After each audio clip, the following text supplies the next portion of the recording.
Tell your friends you're listening to the Verhoeven Effect podcast. I'm Conlon.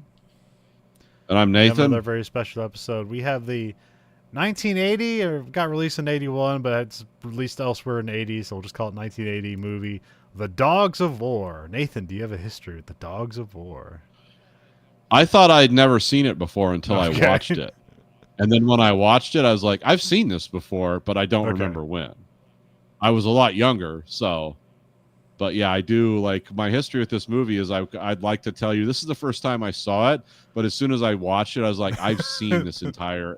I remember everything that happened. I was like, when did I watch this? I don't remember. So essentially, I watched it for the first Well, time. do you have a new and, context for it now? Like when you watched it when you were younger, was it just an action movie, and now it has more like geopolitical consequences and stuff like that? Well, yeah, it's definitely like, oh yeah, this was like a story from the 70s, this in the 80s, and yeah, this stuff was going Well, and on. like you could this even like can like be brought forward to today, where like the Chinese are like, well, we'll build roads if you just give us all your mining rights in Africa. It's like, Yeah, that's like pretty close to what's going on now. So and we watched the 1971 Day of the yeah, Jackal, which this was like that was a Frederick Forsyth book, and converted into a very good book and a very yeah. good movie. There's also the Odessa File, which that one's kind of interesting too. And then this one, they definitely tried to capitalize on, like, let's do what the Day of the Jackal did, but do it, with mercenaries. And it didn't quite pay off, but it was sort of interesting. Yeah, I heard another podcast talk about it, and then I thought like, oh, I think this. I assumed like, oh, you must already know about this, but then it's like, oh, this would be perfect for Nathan. So, Yeah, it's one of those things that like probably just I watched it and it slipped under my radar. well, I never heard of it before, and I figure like I would have, but I think this was a movie I was watching, and this was in my library phase in the 90s. When I was working like really weird jobs where I was up all night and I'd work random days, and I just went to the library and just checked out DVDs, and yeah, because there's a lot of like some of the more obscure stuff, like, oh, do you never watch this? It's like, yeah, because I was like sleep deprived, working like days, midnights, doing something, and it's like, yeah, I watched all these strange movies because the public library didn't charge you to get DVDs or VHS tapes. Even there was still had some of those. Well, like it popped up with an MGM banner, which I think Amazon owns now, but this was on Tubi and it was on Amazon, like free to watch. Yeah. So it must not be like that hard to license. So I wonder if it's just it must be like have some sort of like under the radar kind of thing to it where it doesn't have a whole lot of cachet to it or whatever. So it's like, yeah, license that for 40 cents, Yeah,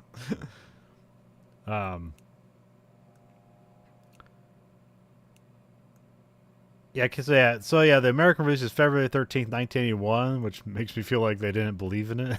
But yeah, doesn't sound like it.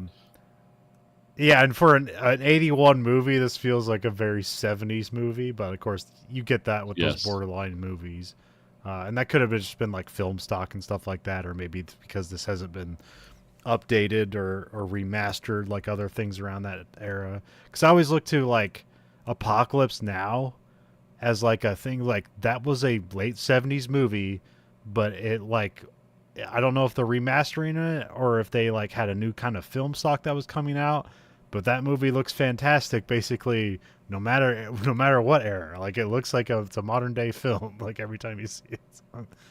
Oh yeah. Well, I guess not modern because most stuff now is digital, and there's like technically you're not supposed to be able to tell the difference, but you kind of can. So well, and also it's Francis Ford Coppola was a lunatic for like getting the perfect scene and doing, because I think they had to fly the film stock out and have it developed. Like they had a regular plane going to Japan from the Philippines to make sure they were getting it right. Because remember the joke where it was like the cartoon said he would roll cameras and then leaves would so slowly grow on the tree over 6 months, and he'd be like, cut. And that's what Coppola was doing with Apocalypse Now. Was definitely taking his time. The director is John Irving, which I'm trying to think of what else he did. Hamburger Hill was probably his next big. He did the Schwarzenegger Raw Deal. Yep. Which doesn't they have like doesn't have that Satisfaction song as he like goes around and shoots people in like a like a mine, like a gravel pit or something like that. It's like I can't get no. He's just shooting people like from a car. I never seen that movie. I just heard a bunch about it. So, because I feel like John Irving sounds more familiar than. Yeah, he's been around. He did some things. I'm trying to think. The most recent thing he did, not recent, it was 1997, was he did that Harvey Keitel, Steven Dorff movie, City of Industry, which was kind of a cool gangster movie. It's also because like Harvey Keitel, Steven Dorff, and Timothy Hutton are, they're always fun to watch. He did some of the 79 Tinker Tailor Soldier Spy. He directed some of those. Oh, okay. Yeah, I could see that. What was Next of Kin? Why does that sound familiar? Is that the one with Patrick Swayze? And is that where they're building a dam to like flood their family's land for developers or something? Something like, I don't know. Why does it look from? Now I'm looking at the poster and it's like, is this the Dam movie? Oh, we did. What's the guy who did Deliverance? He has so many damn movies. Who was it? John Borman? Yeah. So your cinematographer is Jack Cardiff. Immediately forgot all the things he did. I think he died in 2009. The picture of him they have up front is him looking very old. Yeah, he died when he was 94. So. Oh, he was the director of cinematography on Rambo: First Blood Part 2. So, yeah, he did some. Oh, he did he was a cinematographer on The African Queen, Humphrey Bogart, and those were cool. Death on the Nile. So he did some. Yeah, it looks like he did some action movies. So that makes sense. Oh, he did Cat's Eye. That was a weird, fun movie. Oh, Conan the Destroyer. Okay. Yeah, he got around. He's done some things. Let's see here. Written by Gary DeVore and George Malco. And Michael Cimino. Oh, was he uncredited? Oh, no, he was supposed to be the original director of this.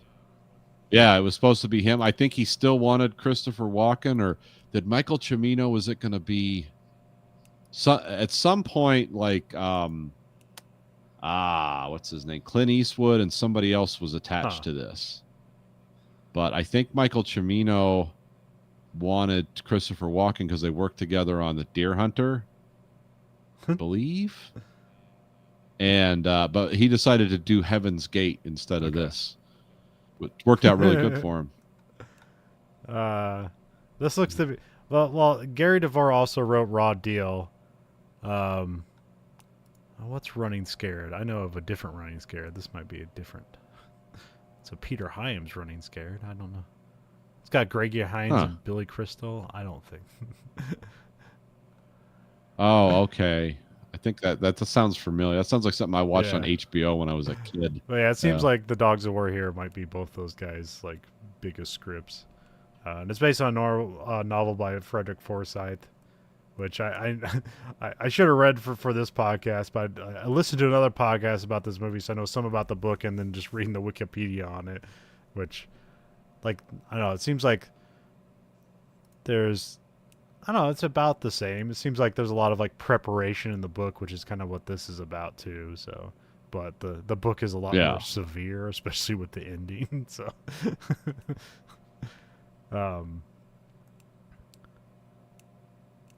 and the cast is Christopher Walken, Tom Berenger, and Colin Blakely, and we'll see a bunch of other people. But I guess just one more. We'll see Ed O'Neill pop up. Yeah, which is like, did I miss him throughout the whole movie, or is that his only scene? I can't remember. He was in the beginning too. Oh, they were? Okay, I did. evacuating Central America. But what you didn't know, the thing. One of the big problems with this movie is what characters do you know? Christopher Walken, and then everyone else, and then the Irish journalist. Like he kind of has, he has a little bit of personality, a little bit of pop. Everyone else is just a blank slate. I mean, there's like the French mercenary guy, but like, which I think he might have been in the beginning, but I can't remember. Yeah, I think so, because they always work, because that's his crew. Because there's like the one guy that pulls the knife on the pilot, and he's like the guy that's like training the guys on the boat. But I can't remember. Is that the Irish guy, or is that like some other, or is that like some? That's the British guy. He's got the hat, so that's. I think it's got like an SAS symbol on it or something like that. I believe so. Yeah. Okay. And then I can't remember. Like they must have got rid of the shell shock guy because he doesn't show up again, does he? Okay. I don't think so. Because I was like, was that Ed O'Neill? Like, I'm pretty sure it wasn't, but. No, Ed O'Neill was. I think he was like in the Jeep, in the back of the Jeep. Because so when they get on the plane, the only people I remember is Christopher Walken's character, Tom Berenger's next to the guy who's shell shocked, and then the British guy who's like pulling the knife on the pilot, and that's the only people I remember from the scene. But I know there's like more people on that Jeep, so. Yeah.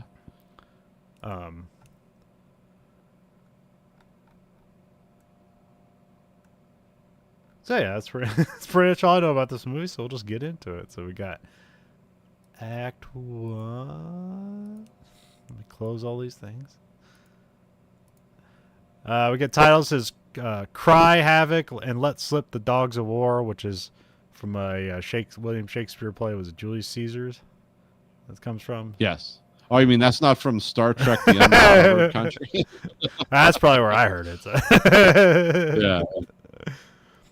Then we get titles Central America 1980, which I believe in the book, it's just a different African nation that they're evacuating, but here it's Central America because that would make more sense because there's a lot of weird stuff going down there at this time. So, yeah, that's Gustav Rakatos. We see. Hey, you want to get involved in the Iran-Contra? You guys are all fucking going to prison, you know? Like, no, I'm going to help the Afghanis defeat the Russians. Guys are riding a Jeep through a war zone and taking fire at like some base or something like that. We see like a first aid tent, but yeah, which I'm not sure what's going on here. I'm guessing like the Soviet-backed regime is winning here or something or whatever. Who knows what? So these guys are mercenaries, so you have no idea like whose side they're on or whatever. Yeah, it's like United Fruit going to lose to the communists, or it's like we don't know what they're doing. Yeah. They're mercenaries. The squad bullies their way onto a plane, and then a guy wants to throw a guy who's shell shock guy off the plane. Says he's dead, but then the Tom Berenger character Drew pulls a pin on a grenade and has the guy hold the grenade to prove that he's alive. So it took me a minute to realize that was Tom Berenger. Yeah. It's like, oh yeah, that's Tom Berenger. Holy crap! Yes. That's a great scene. I think that guy's actually dead. He is? Okay. I thought he was. Yeah, he was actually, because that's one of Shannon's character, Christopher Walken character is like everyone comes back. Now it's like they might not come back alive, but they come back. Well, I figured that he could undo his hand and then like let go of it, that he must be alive. So I don't know. Oh, I thought he was just shell shocked. Like he's just like literally shell shock. You know, like a mortar goes off too close to you, and you just lose all sense of being, and all your nervous system is completely fried, and you don't know what you're doing. So, yeah. But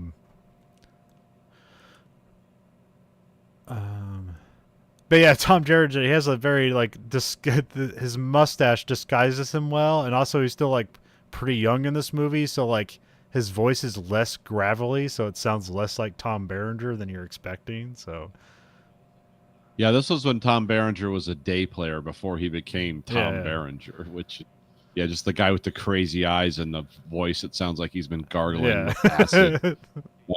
That came later. I mean, everyone kind of has that. I mean, even like Christopher Walken, like his mannerisms are less Walken than what he becomes like later on in the decade. So he's not. I mean, like he sounds like Christopher Walken, but he sounds like he's not doing. He's not putting it on in this movie. No, yeah, he's very. It's a kind of a restrained, like, oh, this is Christopher Walken being a normal actor. Which is like, yeah, and he did a pretty. I'm trying to think about my favorite early, probably the Dead Zone. I like Christopher Walken in that because he's becoming Christopher Walken. And then by the time you get to what's that one, Communion, about the aliens? Oh, I don't think I know that one. Oh yeah, he's just going nuts. He's just full on Christopher Walken. Then you think he was acting so strange? It's like, is this another Fat Boy Slim video? Is he going to start dancing on the ceiling pretty soon? Or the plane takes off amid gunfire and flak and explosions. It looks pretty cool here. So yeah. The action in this movie is sparse, but when it happens, it's cool.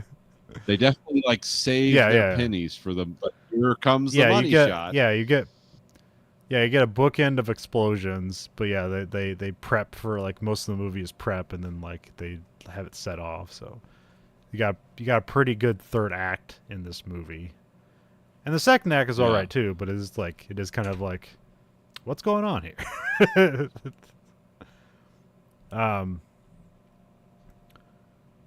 Which I don't know, maybe we were expected to see the book. I don't know. So, well, let me tell you my thoughts on that. And we'll probably touch on this again, but I think they watched why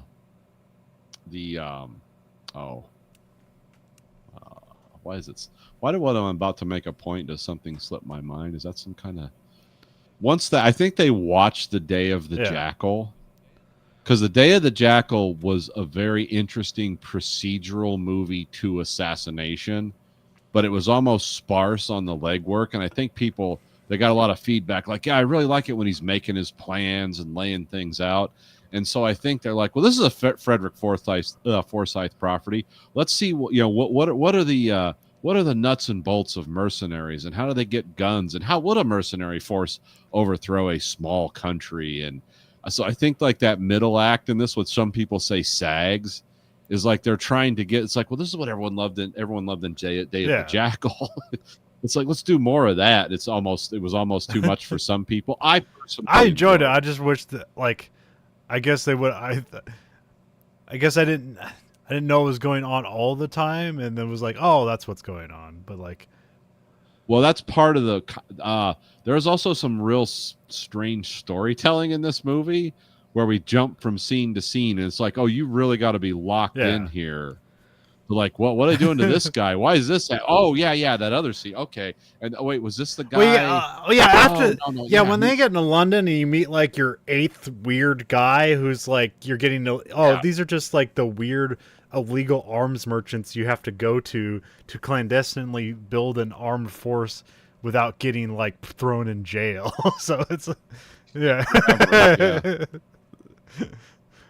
So, but like on the surface, it's just like, who's this guy? Who's this guy? Who's this guy? But then when you get all the material together at the end of it, it's like, oh, that's who that guy was.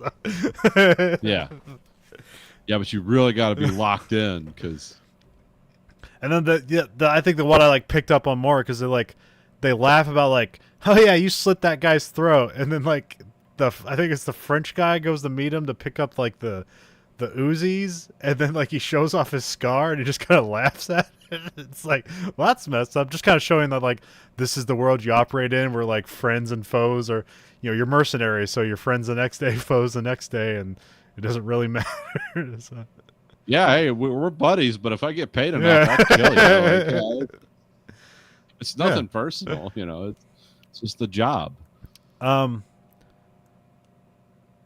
Then we cut to Shannon, played by Christopher Walken, goes to an apartment, which, it's just his apartment, but you never know, like, is this an in-between? Is this a hideout? But it's also like, the sad lives of mercenaries or whatever. Because it seems like... Yeah. Because you can't, like accidentally fall into mercenary work. No. Yeah, you don't answer an ad in the paper. It's like, yeah, I was turning wrenches on cars. The next thing you know, I was in a third world country killing people. It's no, there's kind of a Yeah, you progress kind of that have to leads be you like there. a broken person that needs this conflict to like survive. So, Hey, when were you the happiest? Oh, when I was being shot at. It's like, well, we might have something for you. um, but yeah, it doesn't seem like. What was the biggest drag about being in the military? Rules of engagement. Oh, well, we might have a job for you then. um, but yeah, but also doesn't seem like mercenary work is lucrative. Like it seems like you get a bunch of money, but it seems like there's more problems than money can survive. That money can solve. It's, I mean, the real world of it. Like, I don't. I mean, I'm trying to think. Because of course I don't know anything. Yeah, because the only thing I know is like read Blackwater, which that's just more like these are independent contractors in like Jeeps and guns, and then they're just kind of like doing thing. Well, yeah, they're working parallel with like the actual military. Like they're doing like security, they do protection of minor officials, like not guys that need. But they're not. Yeah, they're not watch. assaulting a position. They're just No. So that kind of mercenary work, I mean, it exists, but you don't find out a lot about it, and it definitely seems like this kind of mercenary work that's being portrayed, just specifically this kind of fictional mercenary work, it's like, well, this is like suicide. Your risk versus reward is like way out of whack. It's like, hey, if you run through a minefield with a blindfold on, I'll pay you $15,000. It's like, well, if you make it through, you're $15,000 richer, or you're dead. Which that's kind of an extreme. Like that's not a normal job by any. Not even like, because no one's so good at killing and fighting other people that's like, I'm always going to come out on top. It's like nobody in the real world's that good. So it's like, this seems like, yeah, like you said, it's just like broken men. It's like, no, we love doing this. It's like, do you? Okay. Well, because they have him walk into the apartment, and like this is his apartment, but there also seems to be like he's grabbing a bunch of mail, and he seems to just be throwing away like I don't want to think about this right now, so it must be bills he can't pay. So yeah, none of these guys seem flush. He does drive a weird car. Yeah, okay. So. Yeah, it looks very British or something. I'm not sure. It's a Porsche, believe it or not. Yeah, we'll talk. I got it pulled up. When we get there, we'll get there. I mean, yeah, definitely a bunch of interesting tools and stuff in this movie. So. I just want to know how you can afford an apartment in New York on mercenary. I mean, I think he's in Brooklyn, right? Here is this because we see the Brooklyn Bridge, right? Isn't that the bridge that cross? Okay. Yeah, I think so. Yeah. I think Brooklyn is like more affordable than the rest of New York. I mean, I think actually like Long Island and like that's where the poorer families are. But I think Brooklyn's like the other mostly affordable area. So, because it's like because it's across from Manhattan. So, because I think I might get this wrong. I think Brooklyn is basically like the first part of Long Island, but it's just called Brooklyn. It's the first bridge across from Manhattan or something. I think I got that right. Yeah. I don't know. I haven't been there in a long time. I've never been there. I mean, sort of. I was born around there, but I don't know any of it. So. Yeah. We see there's a fridge and with beer, and there's beer all over it, and a gun. So. Yep. There's guns everywhere. I mean, the fridge gun kind of makes sense because it's an excuse to like, if somebody's there trying to do something to you, you can like pretend like you're just getting a refreshment, and then hey, a gun. So, it's a good idea, but I'm always thinking corrosion. Like you're inviting a lot of moisture into a 70s era gun, 70s era metallurgy. It's not like the guns of now. You could probably get away with that because. A lot of them are just mostly plastic. In there, you're good. Yeah. Never forget the shower gun. Everyone always overlooks the shower. That's the one place where you can be attacked. Fighting naked is hard enough, but it's it's better if you have a gun. So there's a bunch of mail he's ignoring. He looks at a pin of him and like presumably an ex-girlfriend, which presumably it is. Or you think it's like an ex-fiance or ex-wife, or what do you think's going on here? Like how deep do you think the relationship is? This seems like ex serious girlfriend, because we meet her briefly, very brief. Well, it kind of an extended weird thing that could have been a phone call, but turned into some kind of like, wow, her life really sucks. But she didn't want to live with this guy because he wants to be married to a mercenary. Honey, I'm going out for work. Where are you going? Namibia. Oh, coming back? Who knows? Maybe. Maybe I'll be dead or a shell of a man. We cut to... I mean, put it to you this way. When my wife reads about like industrial accidents where people get killed, sometimes she'll be like, do you want to go to work today? I mean, do you see what happened here? And I'm like, yeah, well, I have to go to work. Probably I'm in more danger driving back and forth to work than I am of that happening. But yeah, so I couldn't imagine if she, like, wife's like, well, I've got to go overthrow a country, or I've got to go fight for American corporate interests. By the way, with full deniability and no death benefits. So. Oh no, there is. Oh, yeah, there is? He makes, well, at least he gets insurance on everybody before he goes on the mission. That's right. Yeah, there was an insurance. Because there's that neighbor kid. He's like, "What's your name?" And he's basically, when he dies, that kid's going to get a check for $100,000. That's right. Yeah, I forgot. Because I was confused at first because he said like everybody gets $100,000 because I thought that's what the guy was offering him for the job. Yeah. But then I realized, oh no, he's putting life insurance on all the guys. He's getting life insurance for everybody, and it's $100,000 of life insurance. And like there was something different because he had to like, yeah, I'll need to call you back for the European guys because it's different or whatever. Who's underwriting that? I mean, there probably is a mercenary insurance company. Yeah. Because that's how we're undermining the Russian shipping oil, right? How's that?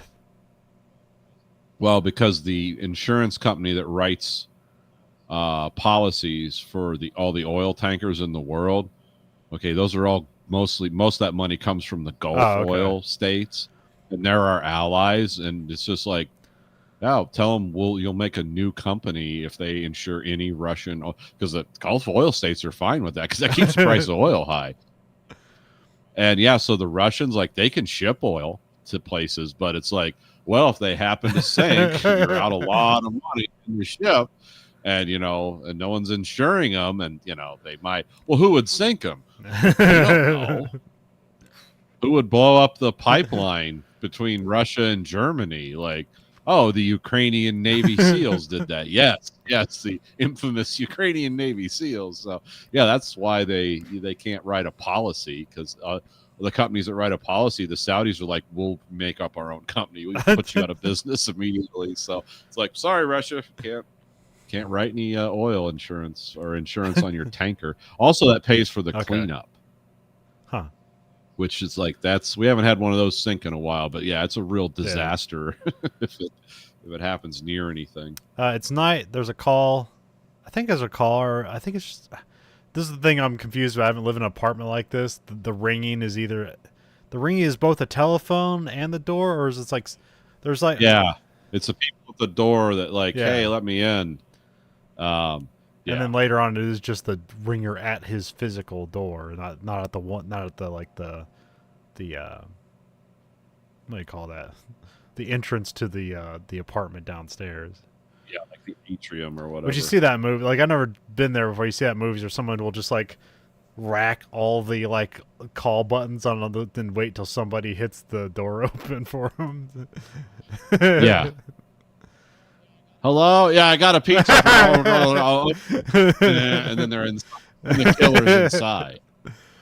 But it's not, there's a call, or like, no, the front door's being rang. Shannon's playing digital chess. It's plugged into the wall. So I'm guessing he makes a move and then the computer tells him what the move. Okay, so. Yes. I've had it, not a set like that fancy, but I had one like that. It's based off coordinates. And if you play it enough, the sensors wear out, and then the computer always tells you you're making an illegal move, because the sensor next to it will bump, because they're just little wheels You have it's like a makes a Yeah. contact.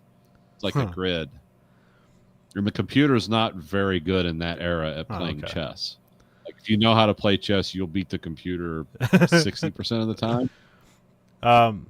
Then there's a ring at the door. He preps a gun and opens the door. He like racks it and then puts it under a newspaper by a stand.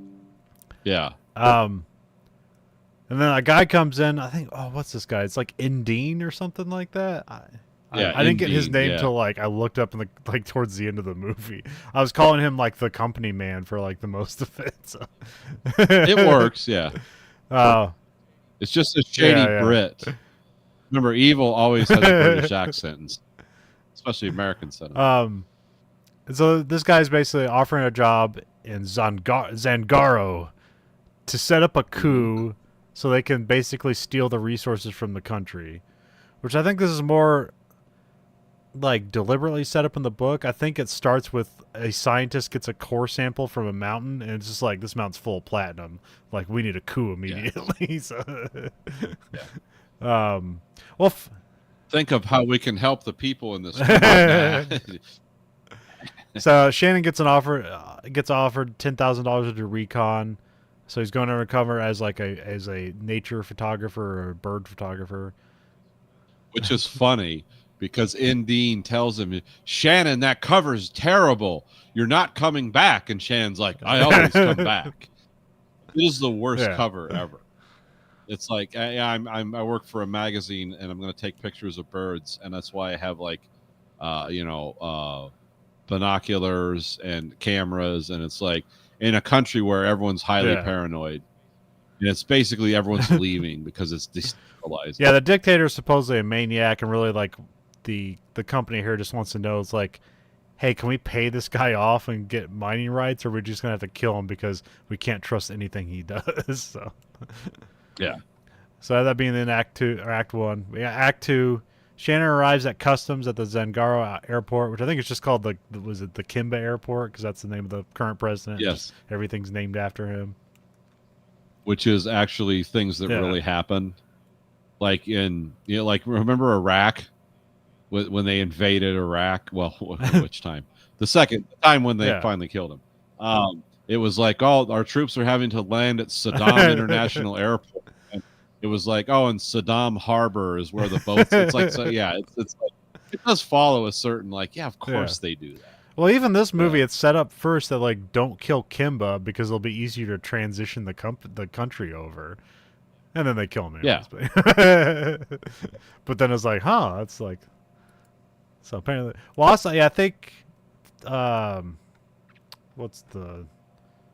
Yeah, Forsyth. I think he did news coverage of two African countries that are at war, and so some of this has similarities with what happened there. Yeah, I forget. Yeah, because a lot of this, I forget what they said. This is based on, because it's essentially set in it's set in it's near South Africa in the book. But I think, what did Forsyth base this on? It was Nigeria and another country, and Britain was heavily involved in it, and that's what he based it on. But I forget what the result of that was. Well, I think the other country in the conflict doesn't exist anymore. At least I don't know the name of it. Yeah, because I know there was Nigeria. And Nigeria is a big country now, so they probably absorbed. Hold on, let me look this up. Forsyth, Dogs of. It was Biafra, the Republic of Biafra. It was a province of Nigeria that declared independence. Did not last long. Didn't end well. So yeah, he gets taken aside. Shannon gets taken aside at the airport, and he gets his luggage looked through, which he has 2 of a bunch of stuff. So basically, I'm guessing this is his plan to basically bribe the custom agents. Yeah, 2 cartons of Lucky's, 2 bottles of expensive whiskey, and then first and second money. and like maybe 2 porn mags, or does he have 1 porn mag? I don't know. I think he's got 2, but I think they both get taken for decent. Yeah, and the guy's like, yeah, the guy says airport tax, and then he says like importation tax and stuff like that. So, yeah, he's basically shaking him down, but he was expecting it. I don't know. You know, you hear stories like that. They're like, yeah, this is how this works. And like, because I guess like I've heard that before, that like foreigners are like weirded out by Americans because how many people don't take bribes, because that just I mean, it's like Americans take bribes, just not like up front like that. Yeah, it's a little that's like morally objectionable here, to like just take money for looking the other way. It's like, no, we want like a pension attached to that or something. It's like we're not thinking short term. Yeah. We don't think we're gonna die if I take tomorrow. this money now and lose my job, I don't have health insurance, so I'm not going to like take this bribe. Well, I remember that book, The Red House. It talked about when the Russian mob started showing up on American shores in the 90s, and they just like, it's so hard to get drugs and guns into this country because like if you offer money to the port officials, they call the police. They're not playing the game right. And then this one guy they knew the FBI was watching him, and I guess he barely spoke English, but he's like, he went and talked to the 2 agents and like, let's do business. And the FBI agents just look at each other like, yeah, sure. They just start recording immediately. And it's like, well, you know, what if I paid you a bribe? It's like, well, it's a very serious crime to attempt to bribe a federal agent, you know. And they were going back and forth, and it's like, would $100,000 be good? It's like, that'd be great for each of us. Yes, I can do this. Okay, cool, because that's like 20 years in prison. Because you know, they told the guy, yeah, you're under arrest, man, because he had the money too. And they're like, yeah, you're done. Why did you screw me over? It's like, what? No, we not. You can't do this. Not this way. There's other ways to do it. You know who a senator is? Go by him, and we'll be told to look the other way. Shannon is released. The preacher offers him a ride in his van, which I thought the preacher would be like a bigger character. Yeah, you think like, oh, where's this going? But it's nowhere. Which is kind of there's a very schizophrenic writing in this movie of stories and character development and stuff like that. We see soldiers everywhere. They seem to be exploiting their position of power, but also like paranoid as well. So, Shannon goes to get a room, and he learns that foreigners are restricted to the 2nd floor, and then like he has to like turn in his passport at the hotel, which that seems super shady. And also like he what do they call it, wired ahead for this hotel, and then the guy's like, yeah, I don't know what you're talking about. So, which I don't know if that's intentional or if it's just like all communications going into the country are just cut off or whatever.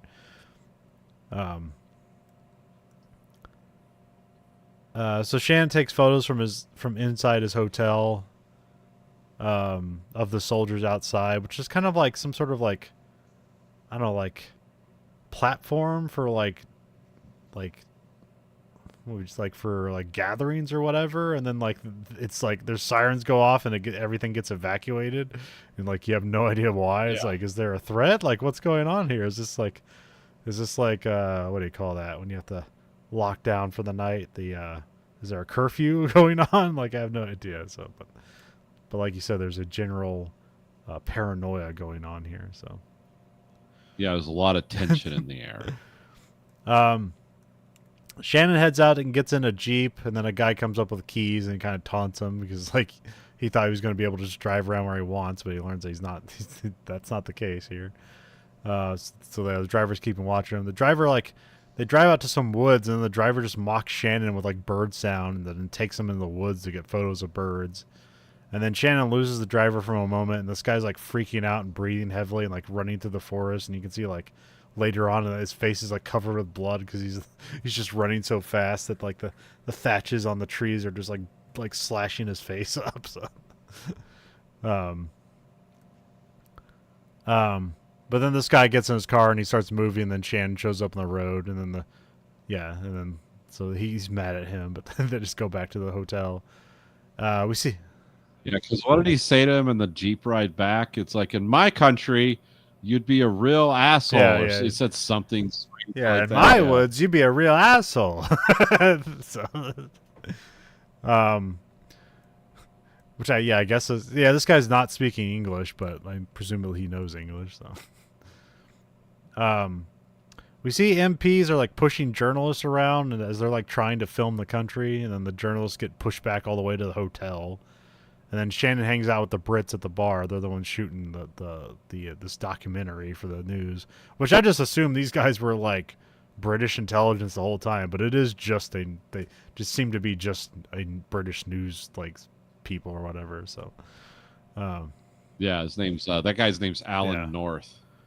That's the character's name. The actor is actually a Colin Blakely from Northern Ireland. Hey, kind of like who's the kind of? Oh, I just. He mentions that like some Russians are being down here trying to get mining permits, but like the Kimba won't let them have that for whatever reason, because again he's paranoid and everybody. Yeah, I believe in the book, Kimba is getting assisted by the Russians, but here he's paranoid of everybody. So. Yeah, I just didn't think. Yeah, I don't think they wanted to throw an extra Russian element into this movie. They're kind of being. Yeah, they got some budgetary restrictions. I think. Then an MP shows up to quiz Shannon about birds, and so, but then this guy gets shown up as he like mentions like all the like what do you call that, the scientific names for the birds. So yeah, the Latin scientific name for what's it called? Which it was funny here because the guy keeps like asking him questions and saying drink, and then Shannon pulls it back on him when he like shows him up and he's like drink. So, and then he says like he says it's illegal to be intoxicated in Zangaro or something like that. So yeah.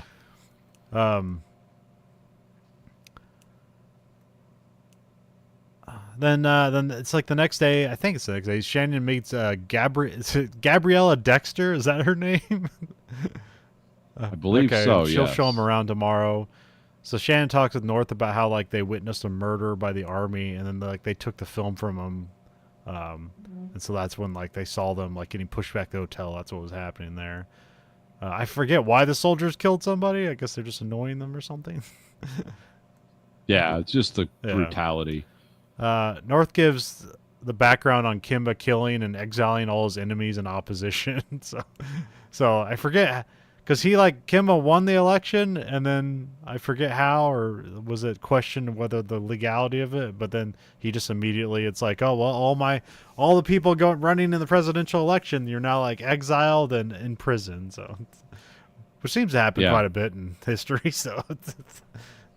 Yeah, that's usually you don't want to leave your enemies at your back.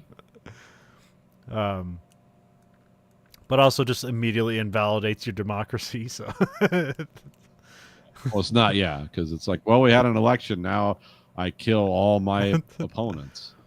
It's like, whoa, wait a minute, no, they're supposed to argue against you and come to a compromise. It's like, what? How can I have all the women? North calls Shannon CIA while he was drunk, which he isn't, but I guess it's a good guess, but he's not. Yeah, I mean that's the thing. Like again, Dean pointed out like this is a bad cover because like everybody knows he's here to like not shoot birds. So yeah. Shannon's out with Gabriella. She explains how this place used to be under British rule. Kimba lives in the army garrison because they show off like this British like kind of city hall thing or whatever that like the president usually lives in, but Kimba I guess is so paranoid he just lives at the army barracks. So. Yeah. Shannon takes a picture of the garrison, and then Gabrielle like closes the window, so you don't know if that's. Well, I guess they say like she didn't betray him, but it's like I don't know because they say like Kimba sent her there, so he shouldn't be like. Necessarily like okay, I guess it's cool to like shoot covert photos of the army, but he is like trying to flirt with her to kind of like get away with things, I guess. So, well, she doesn't seem like entirely happy, and she's also like intoxicatingly beautiful. And sometimes men do just lose their minds. I have a chance with her. I'm going to take chances and say and do stuff in front of her to impress her. And then you find out, like, but she makes it clear. It's like, you don't, choices are for Americans. Choices don't have, I do what I'm told, which kind of like she reveals she's never like completely dishonest with him, but she's also kind of the way she looks and acts. She's also leaving the door open for, you fascinate me. Tell me more. And I want to know it. And then it's like in the end, it doesn't turn out well. Then we cut to it's night. Shannon puts on camo paint and dark clothes and then goes out sneaking around. He's just immediately caught by a soldier, but then he kills that soldier. So yeah. And then it's the morning and Shannon is sleeping inside a mosquito net and the soldiers like waiting to beat him up. Which it seems like they found that dead guy way later. So are they beating him up for a different reason or because they learned he was taking pictures? Because Gabrielle betrayed him. I thought Okoye said that Gabrielle didn't betray him. Well, yeah, I think she. Well, no, because Okoye said that like, oh, she's his. That's Gabrielle's his favorite lover. Okay. But he doesn't find it. He thought he was being beaten because they found the soldier dead. They didn't find the soldier dead for like he was already out of the country by the time they found him. I mean, they do present him with the photo he took of Gabriella. It's like, why are you taking pictures of photos? And he's like, well, isn't she pretty? And then they don't like that. So, yeah.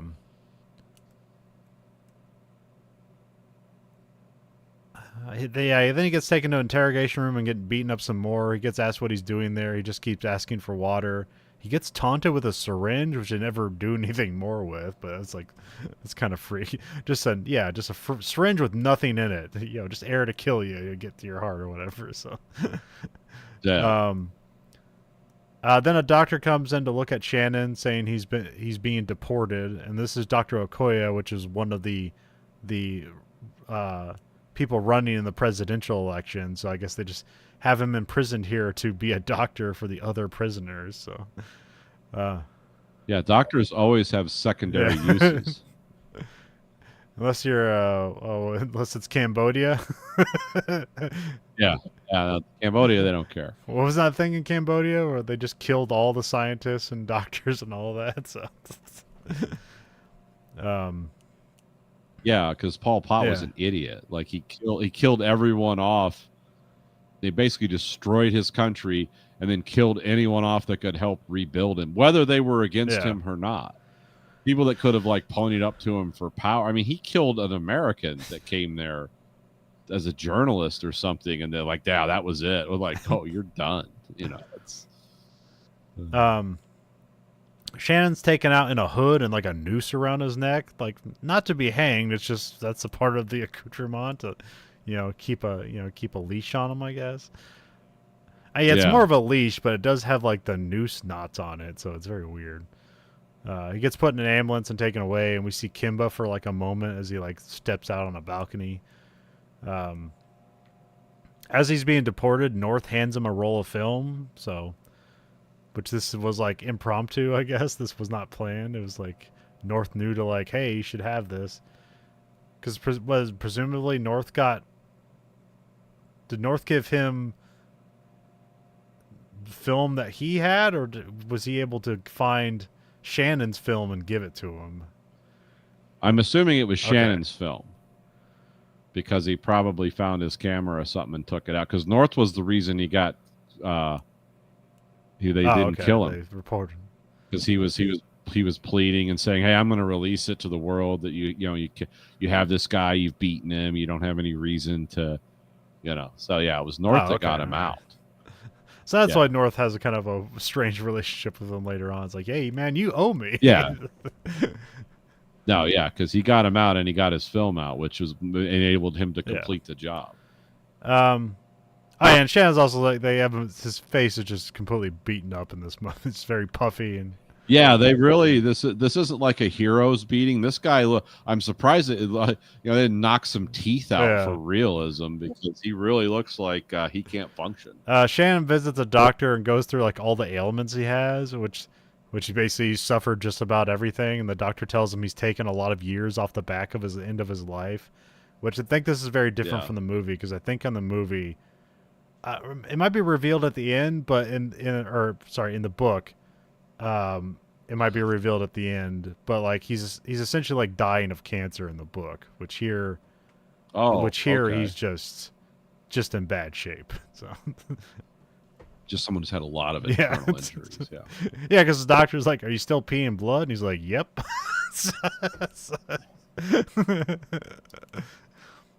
um. Yeah, Dean shows up with the money for Shannon giving him this report, and he basically reports that Kimba is a madman.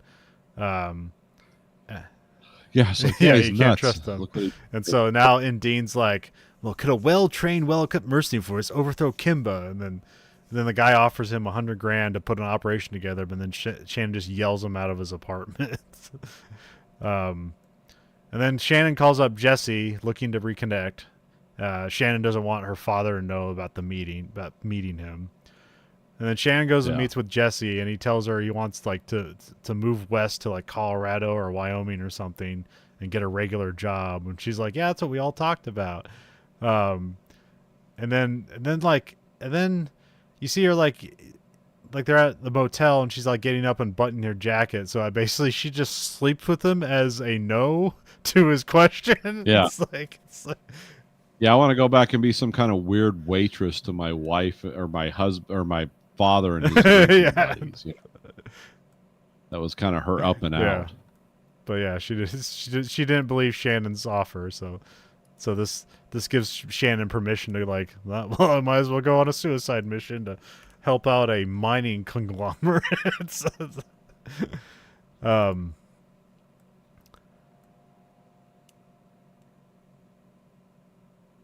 Shannon meets with Terry. Shannon and Drew meets with Terry. This is Ed O'Neill, and Tom Berenger is Drew. But it's not a good time for Terry. He's talking about how like, I think his sister's like on the outs with her husband, and so she has to move in with Terry, and then he's just like a mechanic, and we don't even know if he's a good one or whatever, because a guy comes out, is like, well, the thing be ready by 5:00, and he just rips some sort of electrical harness out of the car and goes no. So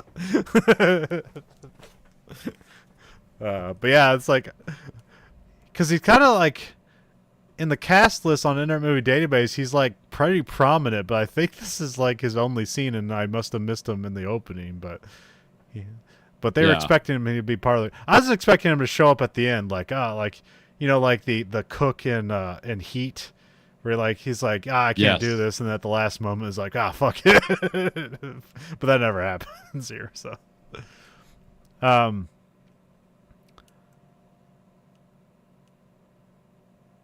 and then we have the next scene. I believe this is where Shannon is setting up the life insurance, because he's talking about like $100,000, and then like he needs to name a beneficiary. And so early on in the movie, like he's walking. He's like, is he walking out of? Yeah, he's like, get some like beer at the store or whatever, some food. And there's a kid like asking for change, and he's like, "What's it to you?" And then like he basically gives money so the kid will carry his groceries to his house. And then this kid's just sitting in his house. And then as Shannon has to look, as Shannon doesn't, he went to Jesse to try to like reconnect, but she said no. So he like literally has nobody else in his life, and he's like, hey kid, what's your name? So that's now he's naming the kid as beneficiary. So if he dies on this job, like this kid's gonna get $100,000 in life insurance money. So I believe that's what's going on here. So yeah, I think that's kind of what I got out of it. I think it's confusing because I believe the life insurance being $100,000 and also the payment for the job being $100,000 is confusing, because those are two different $100,000 things. So. Yeah. Then we have the team are prepping to overthrow Zangaro in London. They're getting numbers on equipment and where they're going to source them and stuff like that. They keep talking about like quad 9mm, which I don't know what that's supposed to be. Is that just normal 9mm ammunition, or is this a special ammunition? That's what I got out of it, that it was just 9mm ammunition, because the primary weapons they use are Uzis. They're getting like $1 million to run the operation, but they want to like be economical with their money, because they're gonna keep what they don't spend. So Yeah. So yeah, they have to meet with a bunch of seedy underground arms merchants to get their stuff.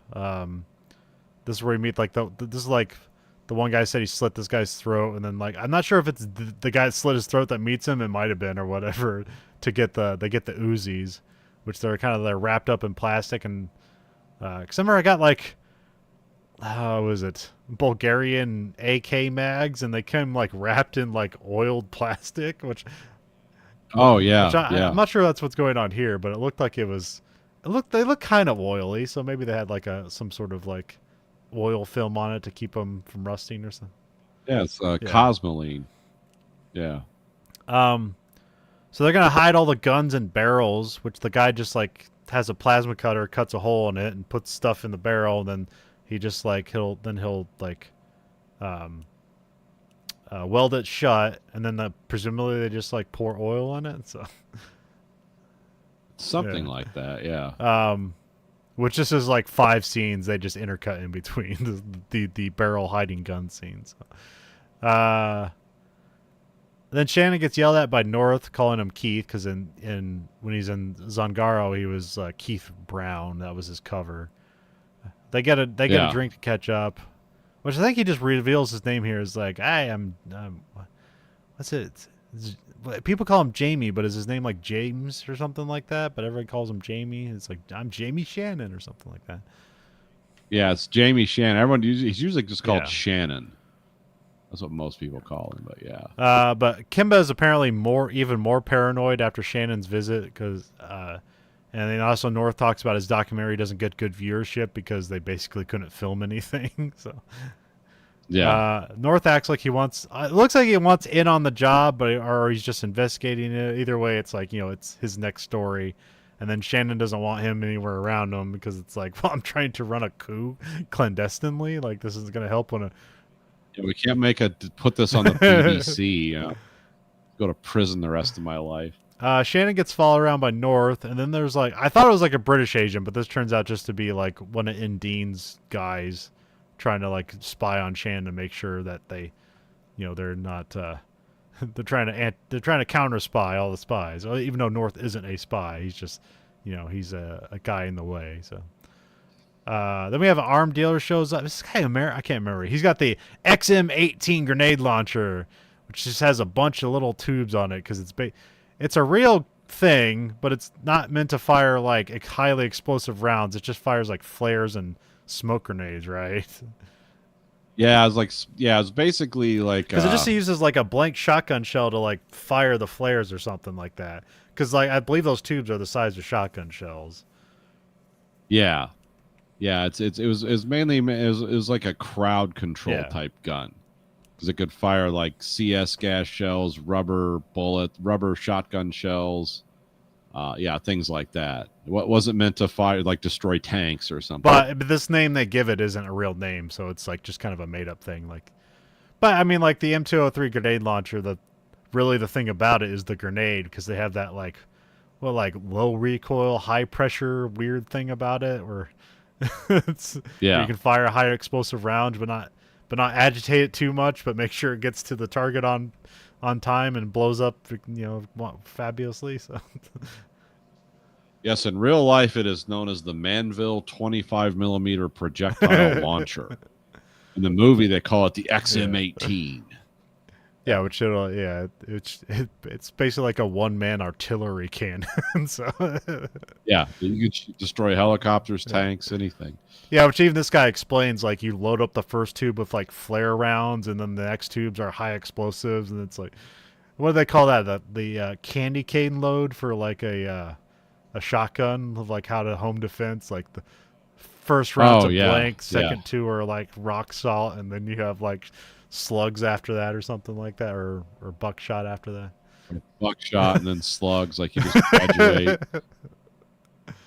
But if you fire rock salt at somebody at any kind of intermediate range, it's going to work just like buckshot. That's always the thing. Is like, what do you think that's going to do at those speeds? It's like, like your skin isn't like armor.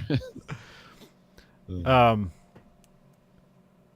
mean, that's why they had to start calling like all that shit like less than lethal, because it's like yeah, this can still kill you. You can't indiscriminately like fire this at people or hit them forever with like electricity or like a beanbag round hitting the right spot can still just totally kill somebody. So, Yeah. um.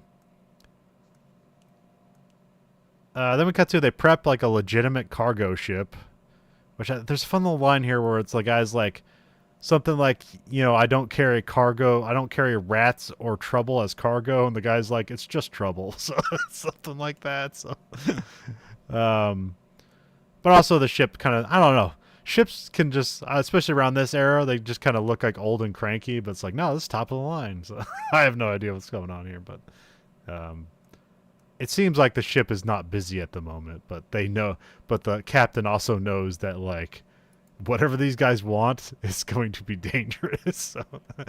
Yeah. Because it seems like the captain doesn't have a crew, so he has to like go convince people to go on a suicide mission. I don't know. We don't spend much time with the captain, but No, yeah, it's something like we want to see more of.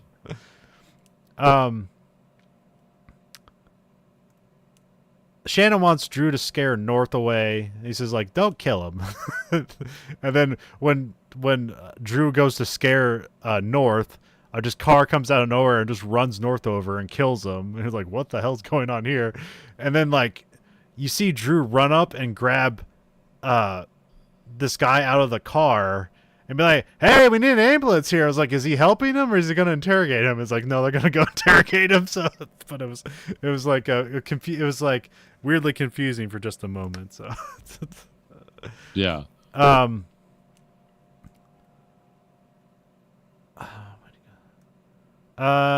we have the Indine buyers. They set up the next president they want to take over when Kimba's overthrown, which is was this Colonel Bebo or what? No, what is it? Colonel Bebo. Yeah. Okay. Yeah. And also like Shannon's, they say he's like, Bebo says he has his best handpicked soldiers that they're going to put with him, but then Shannon says he doesn't need the soldiers, but they end up coming on anyway. So I don't know. It's kind of a weird, kind of seemed like a editing folly or something like that, or somebody didn't. Yeah, because they didn't seem to really explain like, yeah, we don't need these guys, and all of a sudden there's like 200 guys. Which one is it? I mean, like it makes sense why he doesn't want them because at the end of the movie where it's like they're not going to give it to Bebo anyways, but. Oh, Bobby, that's his name, not Bebo. Bobby, Colonel Bobby, Bobi. Yeah. So,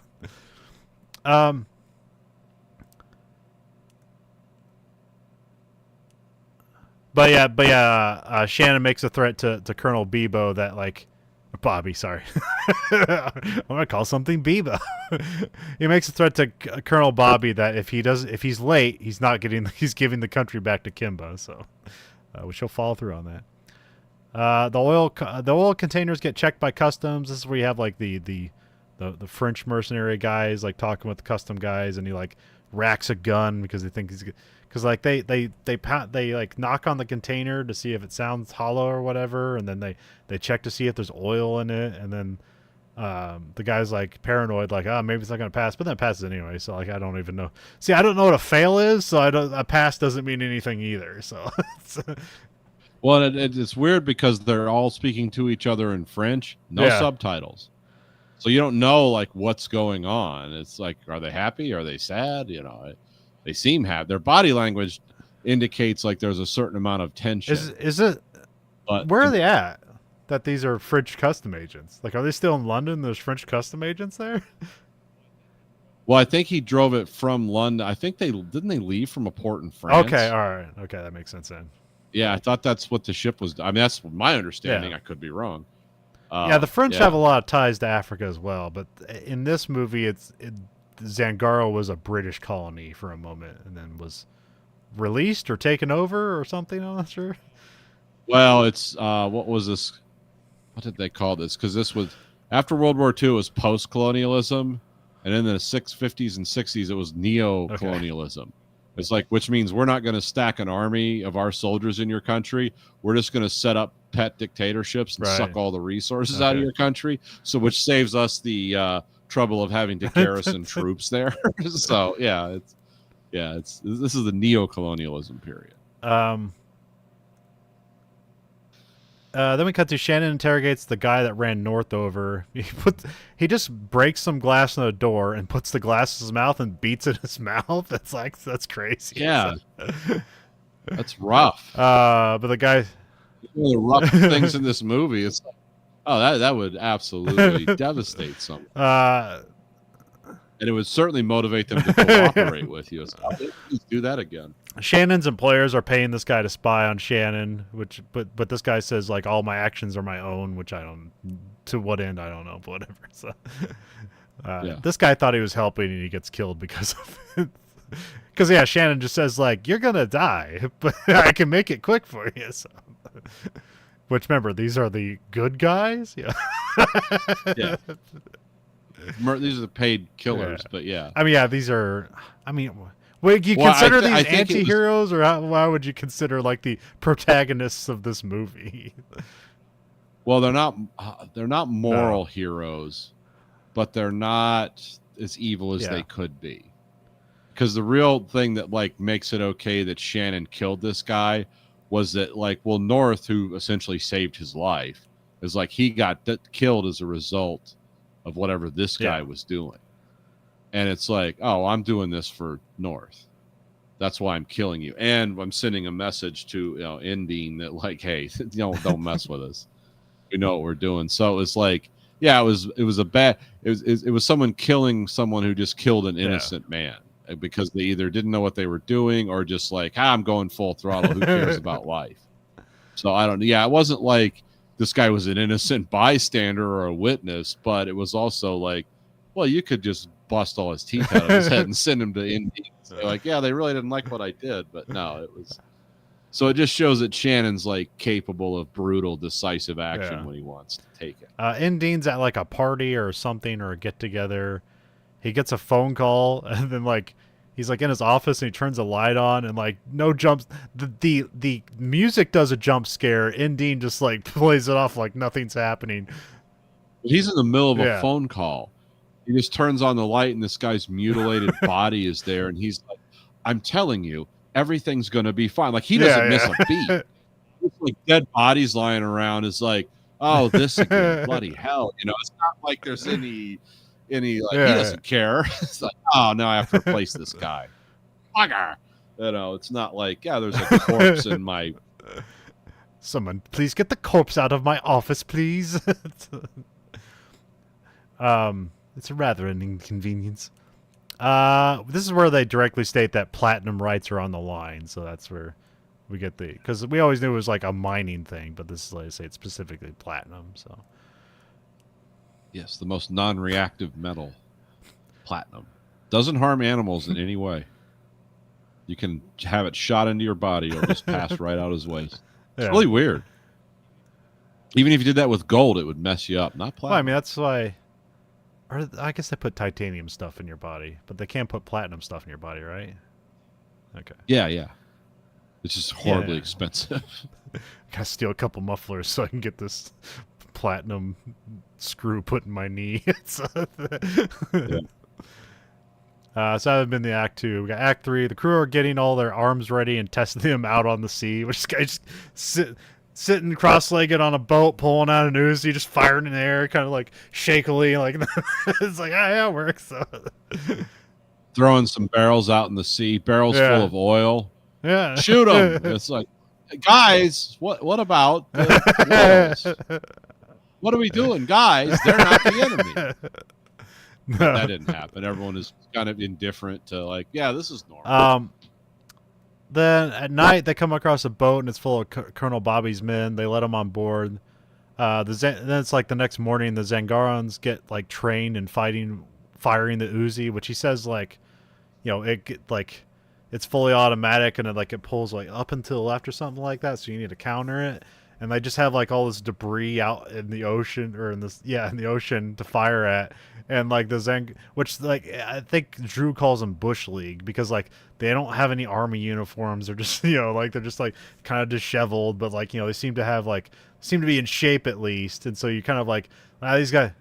And they also all of them have a look in their eye too. I don't know how the director got them to. It's like just think about if your best friend died and you saw him being killed. And have that look on your face. Yeah, because all the mercenaries are laughing at him like, these guys. But when they fire at this debris, they seem to have their shit together. So it's like, yeah, these guys will work. Yeah, gun does not pull to the left. It's very controlled fire. They already know to compensate for it somehow. Either they're listening very carefully and they're highly motivated, or maybe they've done this before. Because I would not say an Uzi is a great assault weapon, but if you have 20 guys running up on you with it, like, you can get the job done at night, I guess. If you're under the cover of darkness and you get the surprise on somebody, this will work. Also, like, they kill, like as they kill their way up, they like kill like the guards that have like the machine gun nest, and they take the M60s. It's like, ha! Now I have a machine gun. So yeah, and then. Yeah, no, if I was going to lead an assault like this in the 70s or 80s, I'd want like an FAL, something that really hits hard. Would not be an Uzi. But like, I don't know, the Zangaran army, like they have like M16s and stuff like that, M60s, but they don't have body armor. So if you cover of night, you're looking to move fast on foot, I guess an Uzi's fine. It'll work, but it doesn't seem like the right. It seems like, I don't know. I guess from other conflicts, it doesn't seem like the Uzi is a thing for a conflict. It's a thing for like a defense, like you're defending a target. You're not like assaulting a position. So, but submachine guns are this is a submachine gun, so it'll work. So, yeah, I've fired an actual civilian Uzi. And I thought, oh, this is going to be really cool. I actually was not impressed with the dynamics of it and how it fired. And that whole firing from an open bolt, it's like, that's weird. It's like, oh, the gun's jammed. Oh, no, that's how it shoots. Yeah. Okay. Yeah, it makes more sense when it's fully automatic. It was probably just, it was like a better designed grease gun, essentially. It's like, we can put this together fast. It'll be accurate enough. It's concealable and it'll work. So, the Uzi was a product of the Israeli, necessity is the mother of invention, because they came up with that because nobody could sell them weapons at one point, and they're like, well, we're just going to make our own, just like they're going to make their own tanks and fighter planes. And they tried for a long time.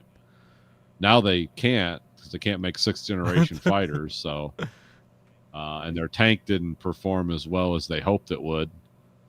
But no tanks do in urban combat because you rain fire down upon them, and it's burn. That's why the tank's going away. A lot of things going away, and then it just seems to be, I guess, drones the new thing. The drone assaults. So yeah, that'll be a new thing until they just can jam them. I'm waiting for the walking robot. That will be the next thing. Just Robotech in the Middle East. Let's see here. Then they're down in like the hall, and Shannon gives a briefing on the attack, which is supposed to be kind of like this, like we're gonna get these guys hyped up for this attack, which I guess it sort of works, but it's also kind of like I don't know, weird. It also seems to be like two separate briefing. Well, no, he briefs these guys here for the assault, and he briefs the boat captain too. It's like, you gotta be here, like, or we're dead. Like, it's like, if you're not here when if we have to retreat, like, I will find you and I will kill you. So. The captain's like, I'll be there. So, no reason to be anywhere else. Drew sends out a Morse code message to somebody. We see a helicopter, which I think it has missiles on it. So I thought this was going to be like close air fire support, but this has Dean and Colonel Bobby in it, so it's kind of weird, but because I had no idea, like, what's this helicopter supposed to be doing? So, they load up the mercs on pontoon boats, or what are these? Yeah, these aren't pontoon boats, but like they're the inflatable like assault boat things, or Zodiacs. We see the helicopter takes off at like dusk or something like that. Again, I don't know where this helicopter's coming from. We cut to its night. The boat speed toward the lighthouse. And they land on shore, and like we see all the Uzis have silencers on them now, and then Shannon has a special like night vision scope on his, which looks pretty neat. Then Shannon and the Zangoran guy like walk up to a pier, and then like they just like casually walk up there, and the one Zangoran guy is just kind of like talking casually. And Shannon's got like some face paint on, and then they just kill the guards, and they signal back, and the group move forward. Then the mercs like work their way forward quietly, like you just, because I'm assuming there's like a curfew going on here, so that's why they're able to like mostly just walk through this like unseen and unheard. So, um, Shannon gets a vantage point on the compound. Now they've taken off the silencer, and then Shannon gets out the grenade launcher and just bombards the compound. I think also Drew gets one out too, and they just like wreck this place with this grenade launcher. And then also like the Zangarans also have law rockets, and they just start firing it and just blowing up all the buildings. Just an all out assault all of a sudden. So this does look effective, because like if you're caught off guard by this, then, yeah, there's no coming back from this. Especially if this is where all your troops are.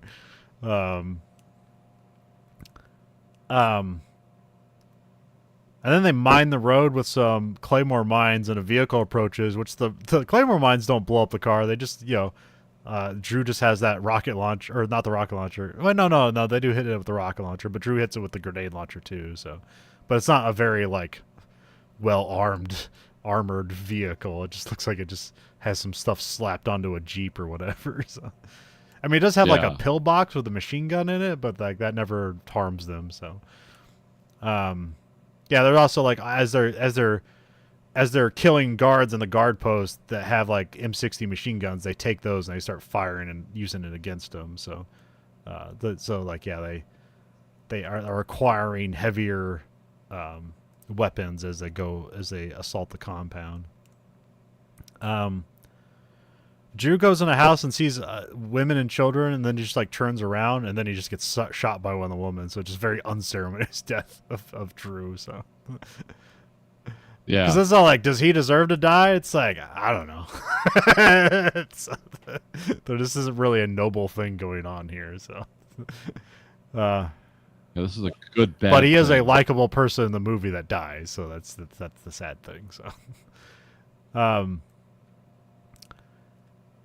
we see Shannon kills the guy that tortured him when he was here last. And then Shannon finds Kimba, who's just like in his pajamas trying to put a bunch of cash in a briefcase. And then Shannon just shoots and kills him. So, because he was supposed to keep him alive. And then Shannon like busts into Kimba's room and just starts firing away because he sees Gabriella in the mirror. Or he doesn't know. He just fires at her for all he knows. But then he like stops firing and sees her. And then she's like scared. And then he just leaves. Then we cut to it's morning, and the helicopter shows up. The mercs are like drinking champagne and just waiting around. Colonel Bobby is with N. Dean. They go over the destruction, and then they enter like the president's office. And then Shannon, like, you see him kind of like prepping, like waiting to yell, because he like does like this finger thing. He's like, "You're late," and then because they're late, Shannon has appointed Dr. Okoye the president, and then like Dr. Okoye's first thing is to like put Colonel Bobby in jail, but then Shannon kills Colonel Bobby, and so it doesn't matter. So, and he tells N. Dean he'll have to buy the country all over again because Dr. Okoye seems to be like a smart person who knows what's going on. So he's not going to be duped into selling his platinum. It doesn't seem like just a completely immoral person. The Colonel was.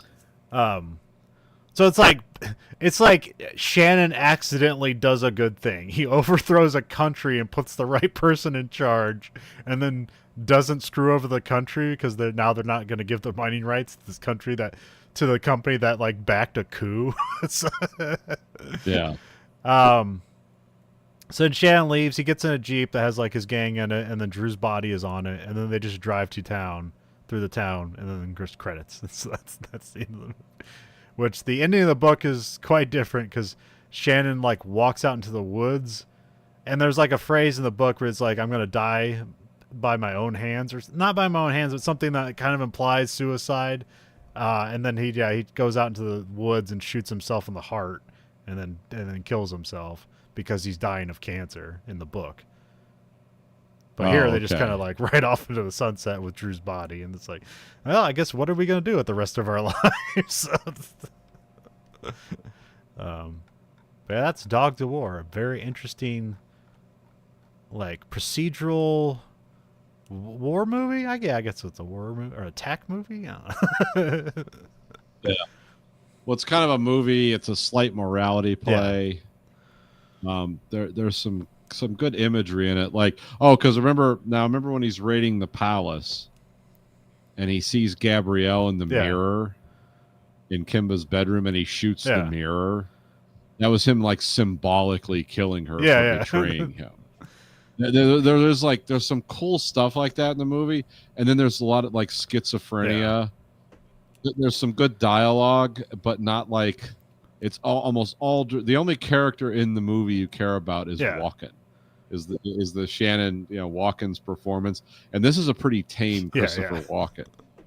So it's one of those introspective movies, Christopher Walken. So yeah, and I think the point of this movie was like, it was just like this guy he's obviously this wayward guy who's done some bad stuff. It's like, is he finding his way or is he not? You don't know. It's kind of left up in the air. Because this is still going to be a poor country ruled by someone in the end that's going to lose all their mineral rights, probably. Is anyone's life going to get any better?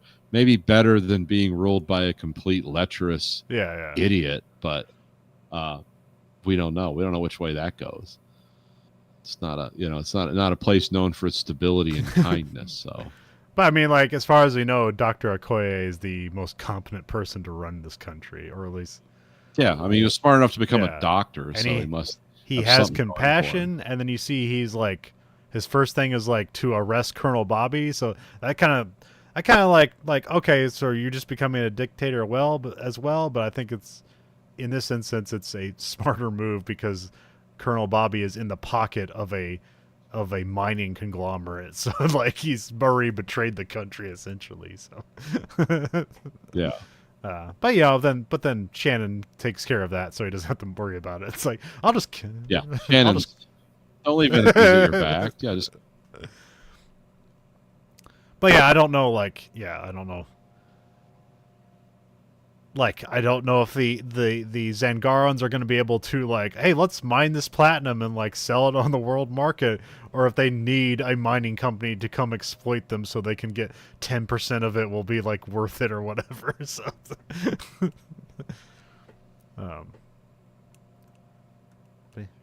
or the Chinese will come later and build roads and infrastructure for them and just demand their souls in exchange. The Chinese are like, now you have to pay us. And like, what? Pay for anything? We don't have anything. What do you want? Take a handful of rocks. We paid you in platinum and rare earth metals. Isn't that good enough? So, well, we're sending a probe into space, containing the supercut of scenes for the imperfect collection of the movies that make up the Verhoeven Effect. Nathan, what one scene from the movie are we shoving into space? I like the second meeting with Shannon.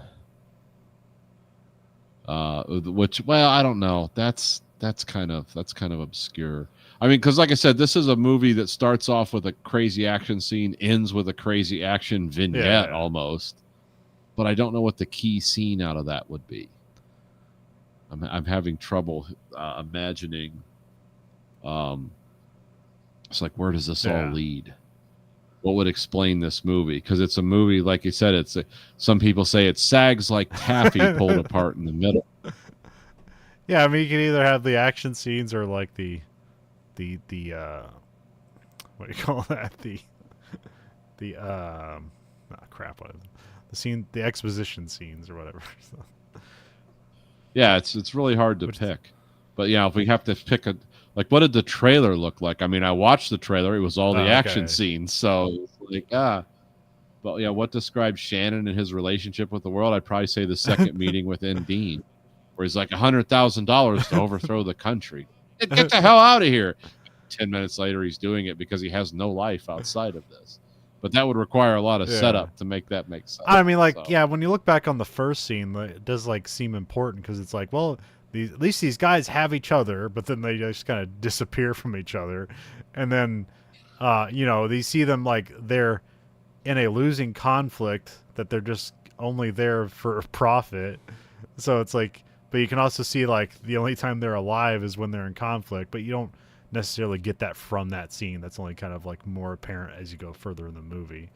Or you could just pick the Jesse scene, because then it's just like it's the impetus of like giving up on a normal life and just giving fully into a crazy like conflict that's not even that's you have no emotion in, other than, well, I guess it's kind of, it's almost like, yeah, it's almost revenge against Kimba because he had him brutally tortured. So yeah. And in the end, it's like he's still doing the same thing, but like by killing the colonel, in front of Indine and all that, is he like establishing like, oh, I can't act morally within a framework. It's like this is what I can do is kill, but I can kill for the best reasons. And it's like, yeah, what does that mean? What's the implications of that? So should we have the assault or the last scene where, like, for Dr. Okoye gets put in front of the thing and they confront Indine, and then... Well, probably that explains the whole movie. That is the character. That is the character, and by character I mean the one character in the movie you care or know anything about. That is his arc at the end. But he's still just a killer. I mean, yeah. It's like, no, I'm going to lay down these weapons of violence and help feed the people. No, he's not digging wells. He's still killing people, but he's doing it on, I guess, on his terms, because I assume he's still getting paid, because I think all his men expect to get paid. They're not like, hey, good for morals, Shannon, good for you, now where's my money, because I'm a mercenary. You can find us on Letterboxd, username VHE, 1 out of 5 stars. What are we giving The Dogs of War? I'm going to give it 4. I'm going to give it 4 for being interesting and different. It's not perfect, but it's fun. It's a good procedural movie. It's not the height of excitement, but it's very interesting. So it's a very good dad movie, you know? Right. Well, you can find our podcast at verhoeveneffect.com. You can rate our podcast on whatever platform you listen on. But the only thing the algorithm listens to is the highest rating. So remember, confuse the algorithm, confuse the AI. So, fight the AI for your future, for our benefits. Yeah, because I think they're running out of runway pretty fast on this AI thing. So in probably a matter of weeks, we're going to have to come up with some new fear for you to fight. But right now, before the Ponzi scheme finally explodes, fight against the machine overlords that want to take over your bank account and all your water and energy supplies in your community, so they can make pornographic images at your verbal request. We will use the entire, resources of mankind to do this. I heard a rumor today of it was like a what do they call it? A company that makes computer games. And the CEO or whatever, like, he had to make a decision about, like, he didn't want to, like, give the people bonuses or something like that. So, like, he asked ChatGPT what he should do, and ChatGPT told him to, like, delay the game so that he wouldn't have to pay out the bonuses, and so that's what he did.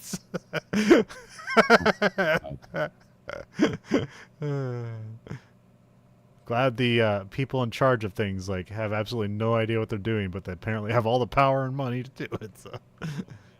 Well, yeah, I mean, that's at least in the U.S., that's exactly what I see going on with people running. Oh yeah, well, yeah, we're getting into that era of the, because we've paved the way to basically have family wealth transferred exactly over, and there being nothing taken away in between. Which that's always good. On some level, yeah. But we're gonna have all these idiot children of people that actually, like, made some industrial changes or did something interesting. Yeah. And these idiot children have no idea what they're doing, are now in charge of everything and have all the wealth and have no idea what they're doing. So they will not benefit anybody most of all themselves. Well, they'll be too busy riding a boat somewhere to get drugs legally or something. So have an assistant bring drugs to them legally. You can find us at Twitter at Verhoeven Effect. You can find us at Blue Sky Social at Verhoeven Effect. And you can find us at Facebook at Verhoeven Effect. And you can find us on YouTube at American Greed Factory. You can watch both this and that show live and unedited. So for the Verhoeven Effect podcast, I'm Conlon. And I'm Nathan. America.